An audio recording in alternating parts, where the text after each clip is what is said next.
নমস্কার বন্ধুরা। আজ আমি আপনাদের জন্য পাঠ করব কবিগুরু রবীন্দ্রনাথ ঠাকুরের লেখা সেই বিখ্যাত ছোট গল্প না মঞ্জুর গল্প। তো চলুন শুরু করা যাক আজকের গল্প পাঠ। আমাদের আসর জমেছিল পলিটিক্যাল লঙ্কা কাণ্ডের পালায়। হাল আমলের উত্তরকাণ্ডে আমরা সম্পূর্ণ ছুটি পাইনি বটে, কিন্তু গলা ভেঙেছে। তাছাড়া সেই অগ্নিদাহের খেলা বন্ধ। বঙ্গভঙ্গের রঙ্গভূমিতে বিদ্রোহীর অভিনয় শুরু হলো। সবাই জানেন এই নাট্যের পঞ্চম অঙ্কের দৃশ্য আলিপুর পেরিয়ে পৌঁছল আন্ডামানের সমুদ্রকূলে।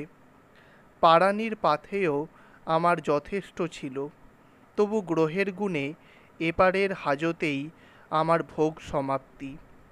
সহযোগীদের মধ্যে ফাঁসিকাঠ পর্যন্ত যাদের সর্বোচ্চ প্রমোশন হয়েছিল, তাদের প্রণাম করে আমি পশ্চিমের এক শহরের কোণে হোমিওপ্যাথি চিকিৎসায় পসার জমিয়ে তুললেম। তখনও আমার বাবা বেঁচে। তিনি ছিলেন বাংলাদেশের এক বড় মহকুমার সরকারি উকিল। উপাধি ছিল রায় বাহাদুর। তিনি বিশেষ একটু ঘটা করেই আমার বাড়ি আসা বন্ধ করে দিলেন। তার হৃদয়ের সঙ্গে আমার যোগ বিচ্ছিন্ন হয়েছিল কি না অন্তর্যামী জানেন, কিন্তু হয়েছিল পকেটের সঙ্গে। মানি অর্ডারের সমস্ত মানি অর্ডারের সম্পর্ক পর্যন্ত ছিল না। যখন আমি হাজতে, তখনই মায়ের মৃত্যু হয়েছিল। আমার পাওনা শাস্তিটা গেল তার উপর দিয়েই। আমার পিসি বলে যিনি পরিচিত, তিনি আমার সোপার্জিত কিংবা আমার পৈতৃক, তা নিয়ে কারো মনে সংশয় আছে। তার কারণ, আমি পশ্চিমে যাবার পূর্বে তার সঙ্গে আমার সম্বন্ধ সম্পূর্ণই অব্যক্ত ছিল। তিনি আমার কে তা নিয়ে সন্দেহ থাকে তো থাক, কিন্তু তার স্নেহ না পেলে সেই আত্মীয়তার অরাজকতাকালে আমাকে বিষম দুঃখ পেতে হতো। তিনি আজন্ম পশ্চিমেই কাটিয়েছেন। সেইখানেই বিবাহ, সেইখানেই বৈধব্য, সেইখানেই স্বামীর বিষয় সম্পত্তি।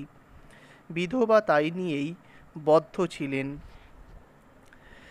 তার আরও একটি বন্ধন ছিল, বালিকা অমিয়া। কন্যাটি স্বামীর বটে, স্ত্রীর নয়। তার মা ছিল পিসিমার এক যুবতী দাসী, জাতিতে কাহার। স্বামীর মৃত্যুর পর মেয়েটিকে তিনি ঘরে এনে পালন করছেন। সে জানেও না যে তিনি তার মা নন। এমন অবস্থায় তার আরেকটি বন্ধন বাড়ল, সে হচ্ছে আমি স্বয়ং। যখন জেলখানার বাইরে আমার স্থান অত্যন্ত সংকীর্ণ, তখন এই বিধবাই আমাকে তার ঘরে এবং হৃদয়ে আশ্রয় দিলেন। তারপরে বাবার দেহান্তে যখন জানা গেল উইলে তিনি আমাকে বিষয় থেকে বঞ্চিত করেননি, তখন সুখে দুঃখে আমার পিসির চোখে জল পড়ল। বুঝলেন আমার পক্ষে তার প্রয়োজন ঘুচল, তাই বলে স্নেহ তো ঘুচল না। তিনি বললেন, বাবা যেখানেই থাকো, আমার আশীর্বাদ রইল। আমি বললেম, সে তো থাকবেই, সেই সঙ্গে তোমাকেও থাকতে হবে, নইলে আমার চলবে না। হাজত থেকে বেরিয়ে যে মাকে আর দেখতে পাইনি, তিনিই আমাকে পথ দেখিয়ে তোমার কাছে নিয়ে এসেছেন। পিসিমা তার এতকালের পশ্চিমের ঘর সংসার তুলে দিয়ে আমার সঙ্গে কলকাতায় চলে এলেন। আমি হেসে বললেম, তোমার স্নেহগঙ্গার ধারাকে পশ্চিম থেকে পূর্বে বহন করে এনেছি। আমি কলির ভগীরথ। পিসিমা হাসলেন আর চোখের জল মুছলেন। তার মনের মধ্যে কিছু দ্বিধাও হলো। বললেন, অনেক দিন থেকে ইচ্ছে ছিল মেয়েটার কোনো একটা গতি করে শেষ বয়সে তীর্থ করে বেড়াবো, কিন্তু বাবা, আজ যে তার উল্টো পথে টেনে নিয়ে চললি। আমি বললুম, পিসিমা, আমিই তোমার সচল তীর্থ।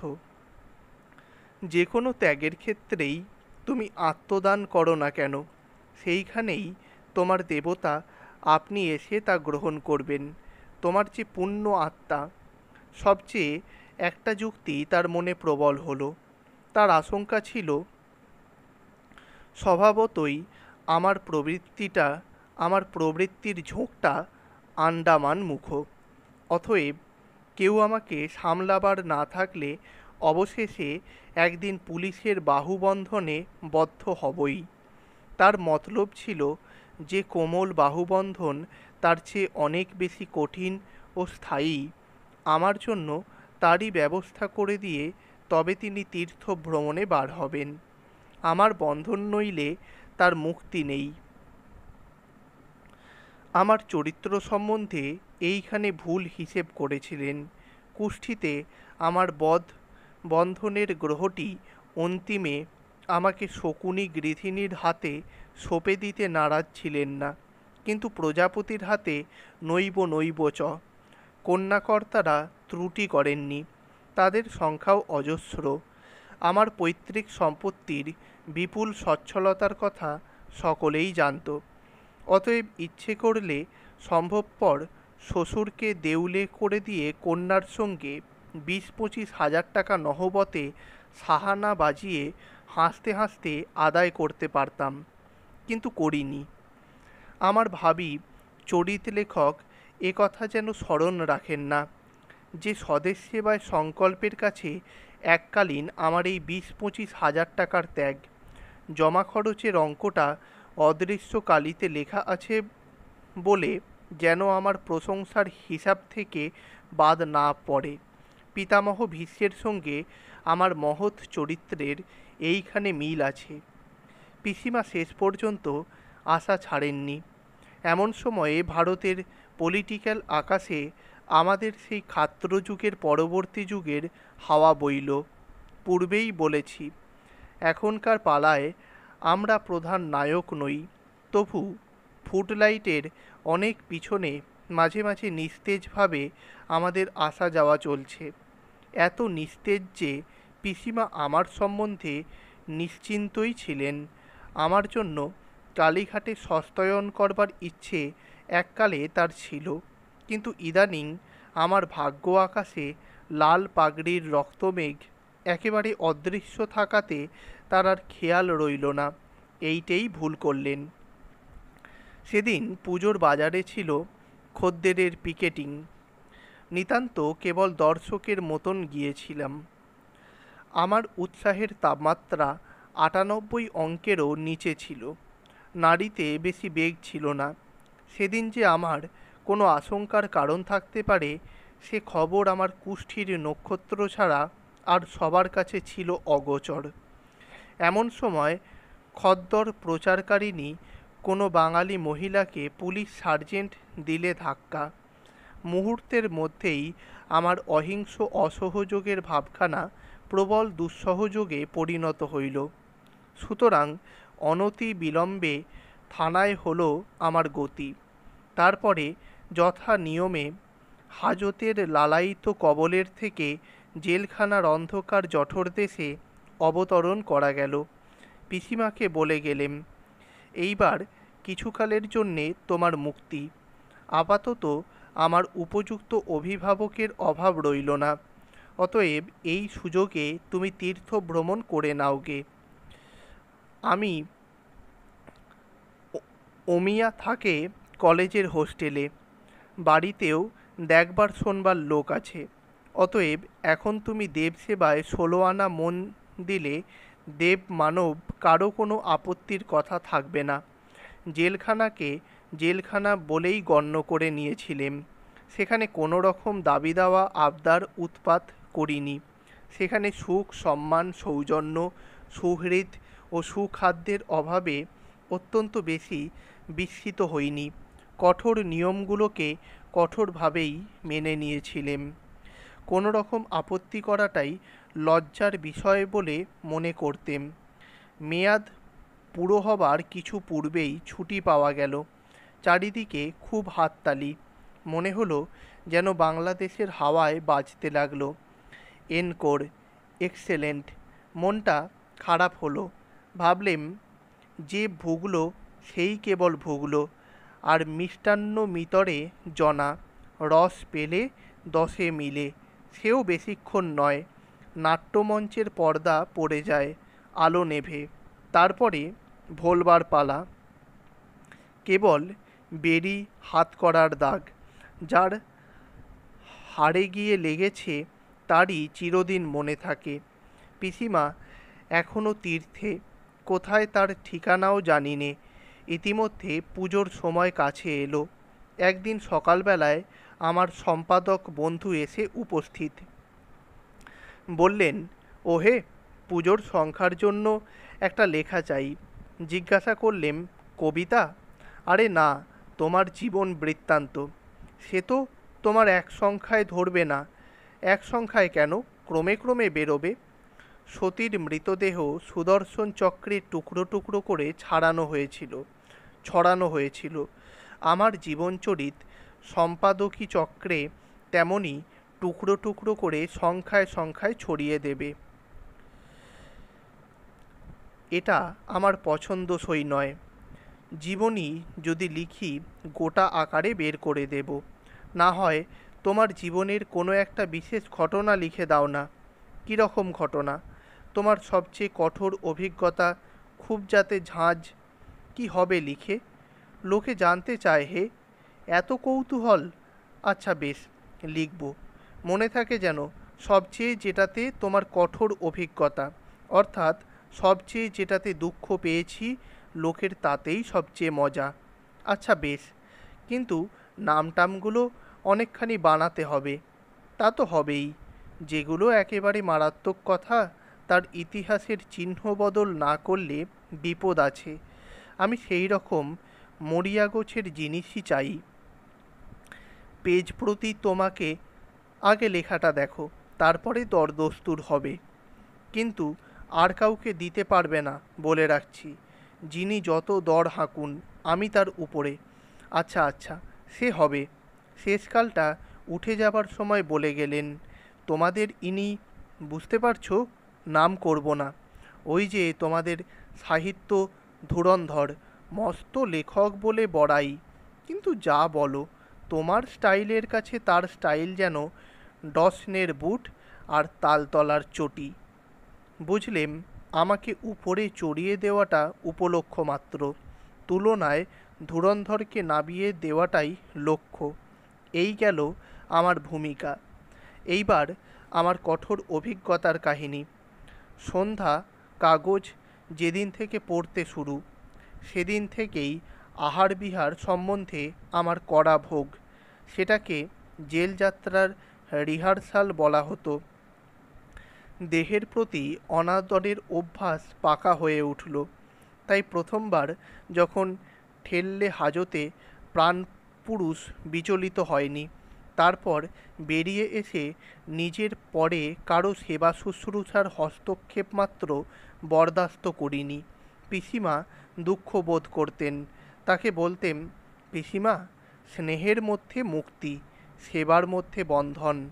তাছাড়া একের শরীরে অন্য শরীরধারীর আইন খাটানোকে বলে ডায়ার্কি, দৈরাজ্য। সেইটের বিরুদ্ধে আমাদের অসহযোগ। তিনি নিঃশ্বাস ছেড়ে বলতেন, আচ্ছা বাবা, তোমাকে বিরক্ত করব না। নির্বোধ মনে মনে ভাবতেম, বিপদ কাটল। ভুলেছিলেম স্নেহসেবার একটা প্রচ্ছন্ন রূপ আছে। তার মায়া এড়ানো শক্ত। অকিঞ্চন শিব যখন তার ভিক্ষের ঝুলি দিয়ে দারিদ্র গৌরবে মগ্ন, তখন খবর পান না যে লক্ষ্মী কোন এক সময়ে সেটা নরম রেশম দিয়ে বুনে রেখেছেন। তার সোনার সুতোর দামে সূর্য নক্ষত্র বিকিয়ে যায়। যখন ভিক্ষের অন্ন খাচ্ছি বলে সন্ন্যাসী নিশ্চিন্ত, তখন জানেন না যে অন্নপূর্ণা এমন মশলায় বানিয়েছেন যে দেবরাজ প্রসাদ পাবার জন্যে নন্দীর কানে কানে ফিস ফিস করতে থাকেন। আমার হলো সেই দশা। শয়নে বসনে অসনে পিসিমার সেবার হস্ত গোপনে ইন্দ্রজাল বিস্তার করতে লাগল। সেটা দেশাত্মবোধীর অন্যমনস্ক চোখে পড়ল না। মনে মনে ঠিক দিয়ে বসে আছি। তপস্যা আছে অক্ষুণ্ণ। চমক ভাঙল জেলখানায় গিয়ে। পিসিমা ও পুলিশের ব্যবস্থার মধ্যে যে একটা ভেদ আছে, কোনো রকম অদ্বৈত বুদ্ধির দ্বারা তার সমন্বয় করতে পারা গেল না। মনে মনে কেবলই গীতা আওড়াতে লাগলাম। নিস্ত্রৈ গুণ্য ভবার্জুন, হায় রে তপস্বী! কখন যে পিসিমার নানা গুণ নানা উপকরণ সংযোগে হৃদয়দেশ পেরিয়ে একেবারে পাকযন্ত্রে প্রবেশ করেছে তা জানতেও পারিনি। জেলখানায় এসে সেই জায়গাটাতে বিপাক ঘটতে লাগলো। ফল হলো এই যে, বজ্রাঘাত ছাড়া আর কিছুতে যে শরীর কাবু হতো না, সে পড়ল অসুস্থ হয়ে। জেলের পেয়াদা যদি বা ছাড়লে জেলের রোগগুলোর মেয়াদ আর ফুরোতে চায় না। কখনো মাথা ধরে, হজম প্রায় হয় না। বিকেলবেলা জ্বর হতে থাকে। ক্রমে যখন মালাচন্দন হাততালি ফিকে হয়ে এসেছে, তখনও এ আপদগুলো টনটনে হয়ে রইল। মনে মনে ভাবি, পিসিমা তো তীর্থ করতে গেছেন, তাই বলে অমিয়াটার কি ধর্মজ্ঞান নেই? কিন্তু দোষ দেব কাকে? ইতিপূর্বে অসুখে বিসুখে আমার সেবা করবার জন্যে পিসিমা তাকে অনেকবার উৎসাহিত করেছেন। আমিই বাধা দিয়েছি। ভালো লাগে না। পিসিমা বলেছেন, অমিয়ার শিক্ষার জন্যই বলেছি, তোর আরামের জন্যে নয়। আমি বলেছি, হাসপাতালে নার্সিং করতে পাঠাও না। পিসিমা রাগ করে আর জবাব করেননি। আজ শুয়ে শুয়ে মনে মনে ভাবছি, না হয় এক সময়ে বাধাই দিয়েছি, তাই বলে কি সেই বাধাই মানতে হবে? গুরুজনের আদেশের পরে এত নিষ্ঠা এই কলিযুগে। সাধারণত নিকট সংসারের ছোট বড় অনেক ব্যাপারই দেশাত্মবোধীর চোখ এড়িয়ে যায়, কিন্তু অসুখ করে পড়ে আছি বলে আজকাল দৃষ্টি হয়েছে প্রখর। লক্ষ্য করলেম আমার অবর্তমানে অমিয়ারও দেশাত্মবোধ পূর্বের চেয়ে অনেক বেশি প্রবল হয়ে উঠেছে। ইতিপূর্বে আমার দৃষ্টান্ত ও শিক্ষায় তার এত অভাবনীয় উন্নতি হয়নি। আজ অসহযোগের অসহ্য আবেগে সে কলেজ ত্যাগিনী। ভিড়ের মধ্যে দাঁড়িয়ে বক্তৃতা করতেও তার হৃৎকম্প হয় না।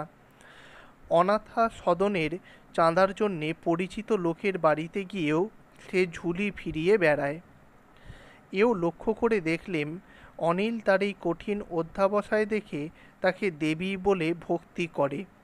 ওর জন্মদিন সেই ভাবেরই একটা ভাঙা ছন্দের স্তোত্র সে সোনার কালিতে ছাপিয়ে ওকে উপহার দিয়েছিল। আমাকেও ওই ধরনের একটা কিছু বানাতে হবে, নইলে অসুবিধা হচ্ছে। পিসিমার আমলে চাকর বাকরগুলো যথা নিয়মে কাজ করত। হাতের কাছে কাউকে না কাউকে পাওয়া যেত।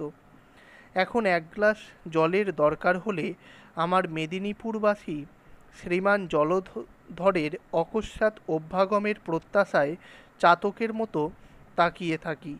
সময় মিলিয়ে ওষুধ খাওয়া সম্বন্ধে নিজের ভোলা মনের পরেই একমাত্র ভরসা। আমার চিরদিনের নিয়ম বিরুদ্ধ হলেও রোগশয্যায় হাজিরে দেবার জন্য অমিয়াকে দুই একবার ডাকিয়ে এনেছি, কিন্তু দেখতে পাই পায়ের শব্দ শুনলেই সে দরজার দিকে চমকে তাকায়, কেবলই উসখুস করতে থাকে। মনে দয়া হয়। বলি, অমিয়া, আজ নিশ্চয় তোদের মিটিং আছে।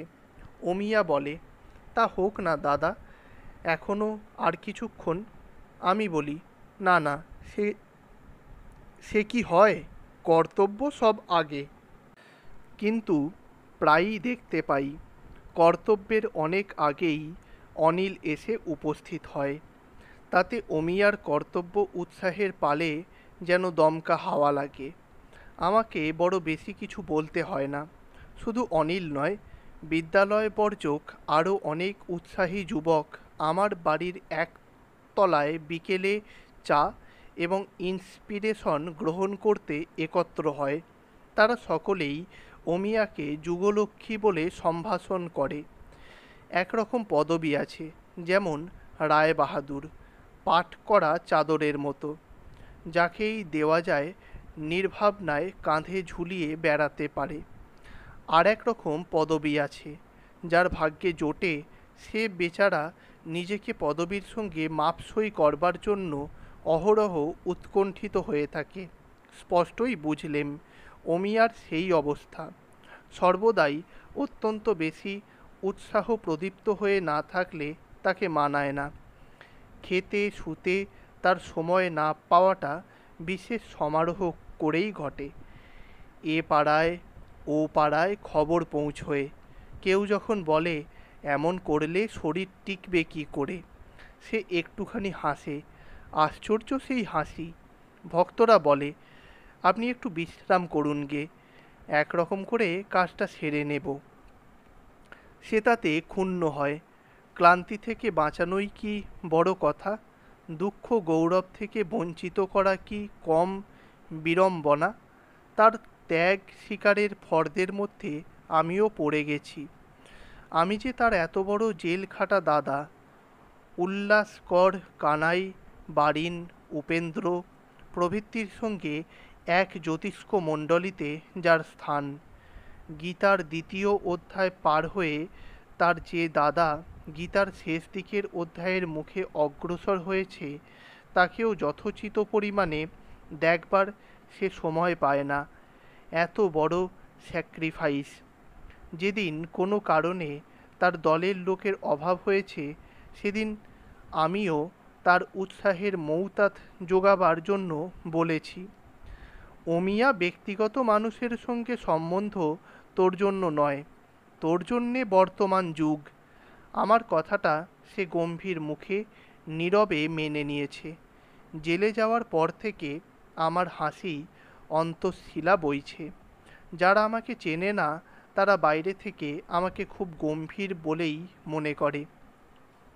বিছানায় একলা পড়ে পড়ে কড়িকাঠের দিকে চেয়ে চেয়ে ভাবছি, বিমুখা বান্ধবা জানতি। হঠাৎ মনে পড়ে গেল সেদিন কোথা থেকে একটা ন্যাংলা কুকুর আমার বারান্দার কোণে আশ্রয় খুঁজছিল। গায়ের রোঁয়া উঠে গেছে, জীর্ণ চামড়ার তলায় কঙ্কালের আব্রু নেই, আধ মরা তার অবস্থা। অত্যন্ত ঘৃণার সঙ্গে তাকে দূর দূর করে তাড়িয়ে দিয়েছিলাম। আজ ভাবছিলেম এতটা বেশি ঝাঁঝের সঙ্গে তাকে তাড়ালেম কেন? বেগানা কুকুর বলে নয়, ওর সর্বাঙ্গে মরণদশা দেখা দিয়েছে বলে। প্রাণের সঙ্গীত সভায় ওর অস্তিত্বটা বেসুরো, ওর রুগ্নতা বেয়াদবি। ওর সঙ্গে নিজের তুলনা মনে এলো। চারিদিকের চলমান প্রাণের ধারার মধ্যে আমার অস্বাস্থ্য একটা স্থাবর পদার্থ, স্রোতের বাধা। সে দাবি করে, শিয়রের কাছে চুপ করে বসে থাকো। প্রাণের দাবি, দিকে বিদিকে চলে বেড়াও। রোগের বাঁধনে যে নিজে বদ্ধ আরোগীকে সে বন্দি করতে চায়, এটা একটা অপরাধ। অতএব জীবলোকের উপর সব দাবি একেবারে পরিত্যাগ করব মনে করে গীতা খুলে বসলাম। প্রায় যখন স্থিতধী অবস্থায় এসে পৌঁছেছি, মনটা রোগ অরোগের দ্বন্দ্ব ছাড়িয়ে গেছে। এমন সময় অনুভব করলেম কে আমার পা ছুঁয়ে প্রণাম করল। গীতা থেকে চোখ নামিয়ে দেখি পিসিমার পোষ্যমণ্ডলীভুক্ত একটি মেয়ে। এ পর্যন্ত দূরের থেকেই সাধারণভাবেই তাকে জানি, বিশেষভাবে তার পরিচয় জানি নে। তার নাম পর্যন্ত আমার অবিদিত। মাথায় ঘোমটা টেনে ধীরে ধীরে সে আমার পায়ে হাত বুলিয়ে দিতে লাগলো। তখন মনে পড়ল মাঝে মাঝে সে আমার দরজার বাইরের কোণে ছায়ার মতো এসে বারবার ফিরে ফিরে গেছে। বোধ করি সাহস করে ঘরে ঢুকতে পারেনি। আমার অজ্ঞাতসারে আমার মাথা ধরার, গায়ে ব্যথার ইতিবৃত্তান্ত সে আড়াল থেকে অনেকটা জেনে গিয়েছে। আজ সে লজ্জা ভয় দূর করে ঘরের মধ্যে এসে প্রণাম করে বসল। আমি যে একদিন একজন মেয়েকে অপমান থেকে বাঁচাবার জন্যে দুঃখ স্বীকারের অর্ঘ্য নারীকে দিয়েছি, সে হয়তোবা দেশের সমস্ত মেয়ের হয়ে আমার পায়ের কাছে তারই প্রাপ্তি স্বীকার করতে এসেছে। জেল থেকে বেরিয়ে অনেক সভায় অনেক মালা পেয়েছি, কিন্তু আজ ঘরের কোণে এই যে অখ্যাত হাতের মানটুকু পেলেম, এ আমার হৃদয়ে এসে বাজল। নিস্ত্রৈগুণ্য হবার উমেদার এই জেলখাটা পুরুষের বহুকালের শুকনো চোখ ভিজে উঠবার উপক্রম করলে। পূর্বেই বলেছি, সেবার আমার অভ্যেস নেই। কেউ পা টিপে দিতে এলে ভালোই লাগতো না, ধমকে তাড়িয়ে দিতেম। আজ এই সেবা প্রত্যাখ্যান করার স্পর্ধা মনেও উদয় হলো না। খুলনা জেলায় পিসিমার আদি শ্বশুরবাড়ি। সেখানকার গ্রাম সম্পর্কের দুটি চারিটি মেয়েকে পিসিমা আনিয়ে রেখেছেন। পিসিমার কাজকর্মে, পূজা অর্চনায় তারা ছিল তার সহকারিণী। তার নানা রকম ক্রিয়াকর্মে তাদের না হলে তার চলতো না। এ বাড়িতে আর সর্বত্রই অমিয়ার অধিকার ছিল, কেবল পুজোর ঘরে না। অমিয়া তার কারণ জানত না, জানবার চেষ্টাও করতো না। পিসিমার মনে ছিল অমিয়া ভালো রকম লেখাপড়া শিখে এমন ঘরে বিয়ে করবে যেখানে আচার বিচারের বাঁধাবাঁধি নেই, আর দেব দ্বিজ যেখান থেকে খাতির না পেয়ে শূন্য হাতে ফিরে আসেন। এটা আক্ষেপের কথা, কিন্তু এছাড়া ওর আর কোনো গতি হতেই পারে না। বাপের পাতক থেকে মেয়েকে সম্পূর্ণ বাঁচাবে কে? সেই কারণে অমিয়াকে তিনি ঢিলেমির ঢালু তট বেয়ে আধুনিক আচারহীনতার মধ্যে উত্তীর্ণ হতে বাধা দেননি। ছেলেবেলা থেকে অঙ্কে আর ইংরেজিতে ক্লাসে সে হয়েছে ফার্স্ট। বছরে বছরে মিশনারি স্কুল থেকে ফ্রক পরে বেনি দুলিয়ে 4-5টা করে প্রাইজ নিয়ে এসেছে। যেবারে দৈবাত পরীক্ষায় দ্বিতীয় হয়েছে, সেবারে শোবার ঘরে দরজা বন্ধ করে কেঁদে চোখ ফুলিয়েছে। প্রায়োপবেশন করতে যার যায় আর কি। এমনি করে পরীক্ষা দেবতার কাছে সিদ্ধির মানত করে সে তারই সাধনায় দীর্ঘকাল তন্ময় ছিল। অবশেষে অসহযোগের যোগিনী মন্ত্রে দীক্ষিত হয়ে পরীক্ষা দেবীর বর্জন সাধনাতেও সে প্রথম শ্রেণীতে উত্তীর্ণ হল। পাশ গ্রহণেও যেমন, পাশ ছেদনেও তেমনই। কিছুতেই সে কারো চেয়ে পিছিয়ে থাকবার মেয়ে নয়। পড়াশুনো করে তার যে খ্যাতি, পড়াশুনো ছেড়ে তার চেয়ে খ্যাতি অনেক বেশি বেড়ে গেল। আজ যেসব প্রাইজ তার হাতের কাছে ফিরছে, তারা চলে, তারা বলে, তারা অশ্রু সলিলে গলে, তারা কবিতাও লেখে। বলা বাহুল্য, পিসিমার পাড়াগেয়ে পোষ্য মেয়েগুলির পরে অমিয়ার একটুও শ্রদ্ধা ছিল না। অনাথা সদনে যে সময়ে চাঁদার টাকার চেয়ে অনাথারই অভাব বেশি, সেই সময়ে এই মেয়েদের সেখানে পাঠাবার জন্যে পিসিমার কাছে অমিয়া অনেক আবেদন করেছে। পিসিমা বলেছেন, সে কি কথা, এরা তো অনাথা নয়। আমি বেঁচে আছি কি করতে? অনাথ হোক সনাথ হোক, মেয়েরা চায় ঘর। সদনের মধ্যে তাদের ছাপ মেরে বস্তাবন্দি করে রাখা কেন? তোমার যদি এতই দয়া থাকে, তোমার ঘর নেই নাকি? যা হোক, মেয়েটি যখন মাথা হেঁট করে পায়ে হাত বুলিয়ে দিচ্ছে, আমি সংকুচিত অথচ বিগলিত চিত্তে একখানা খবরের কাগজ মুখের সামনে ধরে বিজ্ঞাপনের উপর চোখ বুলিয়ে যেতে লাগলেম। এমন সময় হঠাৎ অকালে অমিয়া ঘরের মধ্যে এসে উপস্থিত। নবযুগের উপযোগী ভাইফোঁটার একটা নূতন ব্যাখ্যা সে লিখেছে। সেইটে ইংরেজিতেও সে প্রচার করতে চায়। আমার কাছে তারই সাহায্য আবশ্যক। এই লেখাটির অরিজিনাল আইডিয়াতে ভক্তদল খুব বিচলিত। এই নিয়ে তারা একটা ধুমধাম করবে বলে কোমর বেঁধেছে। ঘরে ঢুকেই সেবার নিযুক্ত মেয়েটিকে দেখেই অমিয়ার মুখের ভাব অত্যন্ত শক্ত হয়ে উঠল। তার দেহ বিশ্রুত দাদা যদি একটু ইশারা মাত্র করত, তাহলে তার সেবা করবার লোকের কি অভাব ছিল? এত মানুষ থাকতে শেষকালে কি এই থাকতে পারলে না? বললে, দাদা, হরিমতিকে কি তুমি? প্রশ্নটা শেষ করতে না দিয়ে ফস করে বলে ফেললাম, পায়ে বড় ব্যথা করছিল। পুলিশ সার্জেন্টের হাতে একটি মেয়ের অপমান বাঁচাতে গিয়ে জেলখানায় গিয়েছিলেন। আজ এক মেয়ের আক্রোশ থেকে আর এক মেয়েকে আচ্ছাদন করবার জন্য মিথ্যে কথা বলে ফেললাম। এবারেও শাস্তি শুরু হলো। অমিয়া আমার পায়ের কাছে বসল। হরিমতি তাকে কুণ্ঠিত মৃদু কণ্ঠে কি একটা বললে। সে ঈষৎ মুখ বাঁকিয়ে জবাবই করলে না। হরিমতি আস্তে আস্তে উঠে চলে গেল। তখন অমিয়া পড়ল আমার পা নিয়ে। বিপদ ঘটল আমার। কেমন করে বলি দরকার নেই, আমার ভালোই লাগে না। এতদিন পর্যন্ত নিজের পায়ের সম্বন্ধে যে স্বায়ত্তশাসন সম্পূর্ণ বজায় রেখেছিলেম সে আর টেকে না বুঝি। ধড়ফড় করে উঠে বসে বললেম, অমিয়া, দে তোর লেখাটা, ওটা তর্জমা করে ফেলি। এখন থাক না দাদা, তোমার পা কামড়াচ্ছে, একটু টিপে দিই না। না না, পা কেন কামড়াবে? হ্যাঁ হ্যাঁ, একটু কামড়াচ্ছে বটে। তা দেখ, আমি তোর এই ভাইফোঁটার আইডিয়াটা ভারী চমৎকার। তা দেখ অমি, তোর এই ভাইফোঁটার আইডিয়াটা ভারী চমৎকার। কি করে তোর মাথায় এলো তাই ভাবি। ওই যে লিখেছিস, বর্তমান যুগে ভাইয়ের ললাট অতি বিরাট, সমস্ত বাংলাদেশে বিস্তৃত, কোনো একটিমাত্র ঘরে তার স্থান হয় না। এটা খুব একটা বড় কথা। দে, আমি লিখে ফেলি।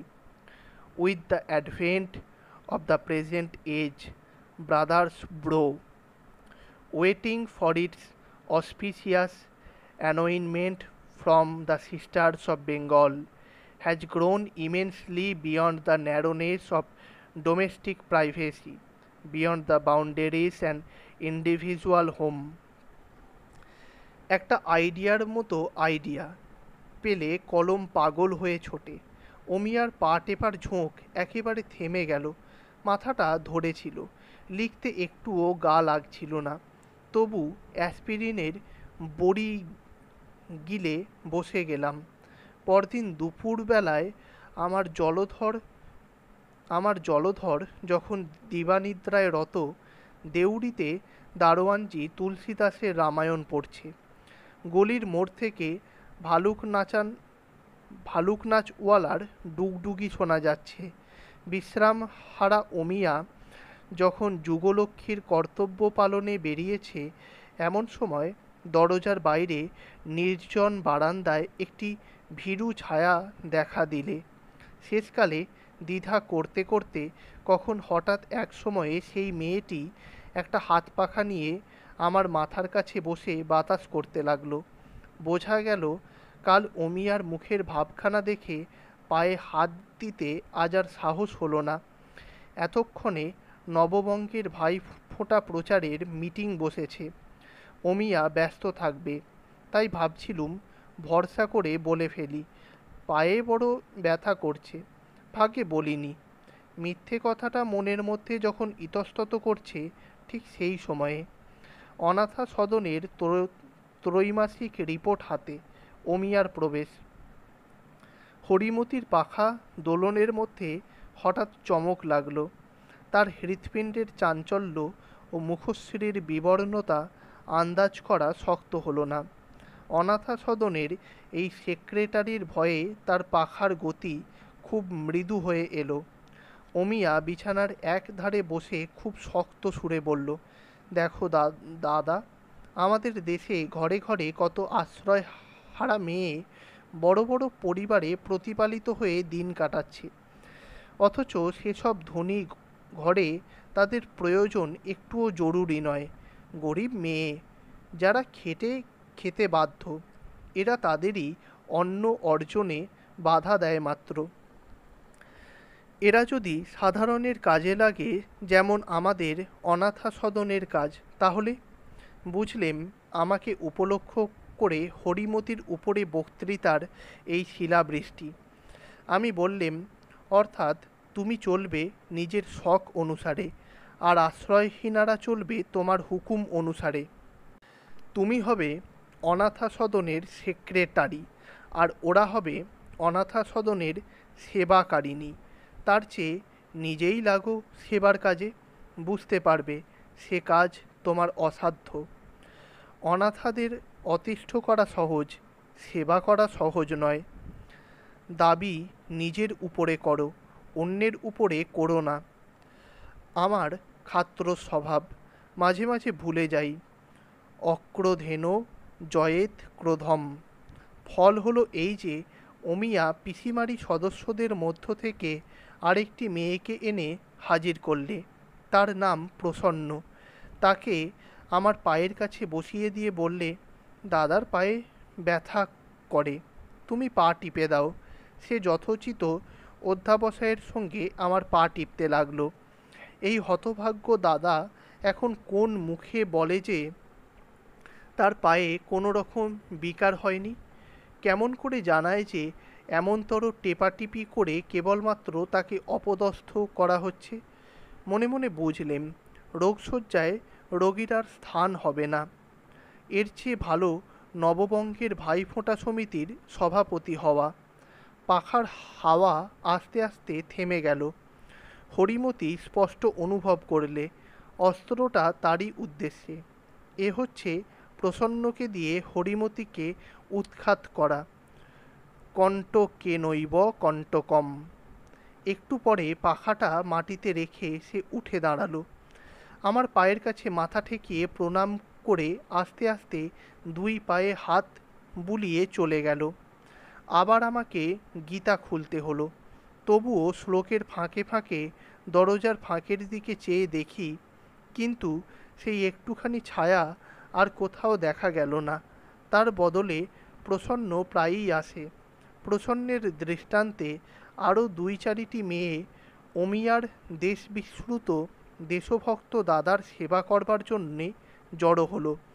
অমিয়া এমন ব্যবস্থা করে দিলে যাতে পালা করে আমার নিত্য সেবা চলে।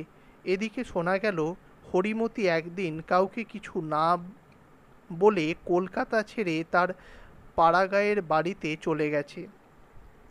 মাসের 12 তারিখে সম্পাদক বন্ধু এসে বললেন, এ কি ব্যাপার, ঠাট্টা নাকি? এই কি কঠোর অভিজ্ঞতা, এই কি তোমার কঠোর অভিজ্ঞতা?